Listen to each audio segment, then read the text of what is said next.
സന്തോഷം തന്നെയാണ്.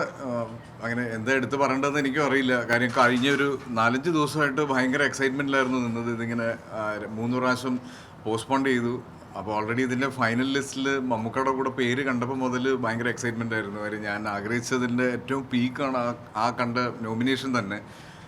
അപ്പോൾ അത് ഇപ്പോൾ വന്നൊരു സ്പെഷ്യൽ മെൻഷനിൽ എത്തി നിൽക്കുക എന്ന് പറയുന്നത് ഇപ്പം എന്നെ സംബന്ധിച്ചിടത്തോളം ഇനി മുന്നോട്ടുള്ള കരിയറിൽ മാത്രമല്ല എൻ്റെ പേഴ്സണൽ ലൈഫിലും ഭയങ്കര ഒരു ഫ്യൂല് തന്നെയായിരിക്കും ഇനി ഇപ്പോൾ ഈ കിട്ടിയ ഒരു അംഗീകാരം എന്ന് പറയുന്നത്. ഒരുപാട് സന്തോഷമുണ്ട്, നിരാശ തീർച്ചയായിട്ടും ഉണ്ട്. ആഗ്രഹിച്ചതും അത് തന്നെയാണ്, എപ്പോഴും ആഗ്രഹവും അത് തന്നെയാണ്. പക്ഷേ ഇനിയും സമയമുണ്ട്, ശ്രമിക്കണം.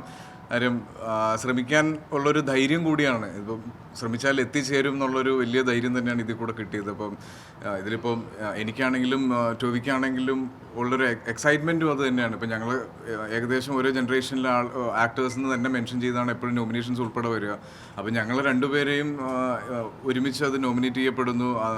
തീർച്ചയായിട്ടും അത് മമ്മൂക്കാണ് ഒരു ക്യാപ്റ്റൻസിയിൽ തന്നെ വരുന്നു എന്നൊക്കെ പറയുമ്പോൾ അതിൻ്റെ ഒരു സന്തോഷം തീർച്ചയായിട്ടും ഉണ്ട്. ബട്ട് അഗെയിൻ ബെസ്റ്റ് ആക്ടർ എന്നുള്ളത് തന്നെയായിരിക്കും എല്ലാവരുടെയും ഡ്രീം. അതിലേക്ക് ഒരു ദിവസം എത്തിച്ചേരുകയും ചെയ്യും.